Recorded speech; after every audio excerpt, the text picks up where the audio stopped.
भी प्रेम की मिसाल दी जाती है तो श्री कृष्ण राधा के प्रेम का नाम सबसे ऊपर लिया जाता है। राधा श्री कृष्ण के प्रेम को जीवात्मा और परमात्मा का मिलन कहा जाता है।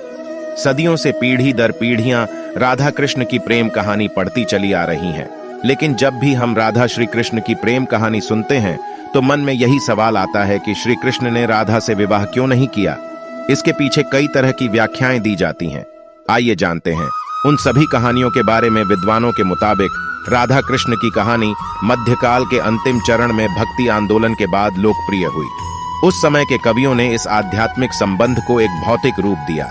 प्राचीन समय में रुक्मिणी, सत्यभामा, समेथा श्री कृष्णामसरा प्रचलित थी, जिसमें राधा का कोई जिक्र नहीं मिलता है। देव की पुत्र श्री कृष्ण कुछ समय तक गोकुल में रहे और उसके बाद वृंदावन चले गए। राधा से 10 साल की उम्र में मिले थे। उसके बाद वह कभी वृंदावन लौटे ही नहीं। इसके अलावा कहीं यह जिक्र भी नहीं मिलता है कि राधा ने कभी द्वारका की यात्रा की हो। दक्षिण भारत के प्राचीन ग्रंथों में राधा का कोई उल्लेख नहीं मिलता है। एक मत यह भी है कि राधा ने श्री कृष्ण से विवाह करने से मना कर दिया था, क्योंकि उन्हें लगता था कि वह महलों के जीवन के लिए उपयुक्त नहीं है। राधा एक ग्वाला थीं, जबकि लोग श्री कृष्ण को किसी राजकुमारी से विवाह करते हुए देखना चाहते थे। श्री कृष्ण ने राधा को समझाने की कोशिश की, लेकिन राधा अपने निश्चय में दृढ़ थीं। अन्य प्रचलित व्याख्या के मुताबिक राधा ने एक बार श्री कृष्ण से पूछा कि वह उनसे विवाह क्यों नहीं करना चाहते हैं, तो भगवान श्री कृष्ण ने राधा को बताया कि कोई अपनी ही आत्मा से विवाह कैसे कर सकता है। श्री कृष्ण का आशय था कि वह और राधा एक ही हैं, उनका अलग अलग अस्तित्व नहीं है। को यह एहसास हो गया था कि श्री कृष्ण भगवान हैं और वह श्री कृष्ण के प्रति एक भक्त की तरह थीं। वह भक्तिभाव में खो चुकी थीं, जिसे कई बार लोग भौतिक प्रेम समझ लेते हैं। इसलिए कुछ का मानना है कि राधा और श्री कृष्ण के बीच विवाह का सवाल पैदा ही नहीं होता है। राधा और श्री कृष्ण के बीच का रिश्ता एक भक्त और भगवान का है। राधा का श्री कृष्ण से अलग अस्तित्व नहीं है। विवाह के लिए 2 लोगों की आवश्यकता होती है। लोग इसकी इस तरह से भी व्याख्या करते हैं कि सामाजिक नियमों ने राधा कृष्णा की प्रेम कहानी में खलनायक की भूमिका निभाई।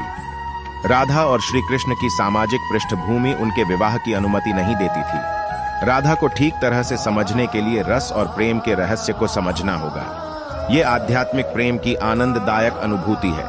एक व्याख्या के अनुसार कृष्ण और राधा ने बचपन में खेल खेल में शादी की थी, जैसे कि कई बच्चे शादी का खेल खेलते हैं, लेकिन असलियत में दोनों का विवाह कभी नहीं हुआ।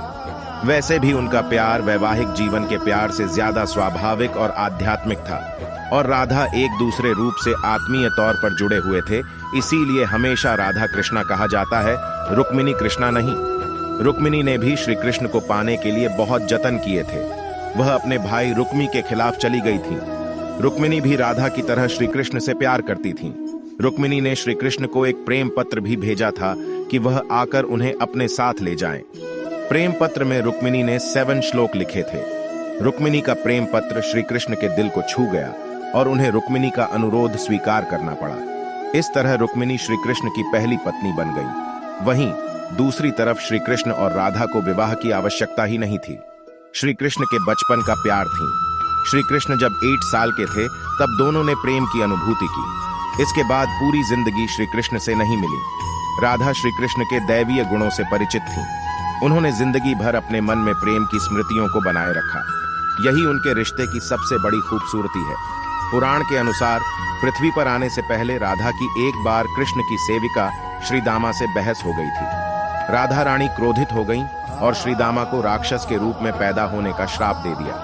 बदले में श्रीदामा ने भी राधा को श्राप दे दिया कि वह एक मानव के रूप में जन्म लेंगी और अपने प्रियतम से 100 साल के लिए बिछड़ जाएंगी। उसके बाद तुम्हें फिर से श्रीहरि की संगति प्राप्त होगी और तुम गोकुल को वापस लौटोगी। भी मान्यता है कि श्री कृष्ण ने राधा से इसलिए विवाह नहीं किया क्योंकि वह साबित करना चाहते थे कि प्रेम और विवाह 2 अलग अलग चीजें हैं।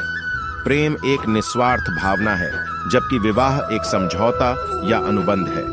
एक मत के मुताबिक श्री कृष्ण ने राधा से इसलिए विवाह नहीं किया ताकि मनुष्यों को आंतरिक प्रेम के बारे में सिखाया जाए।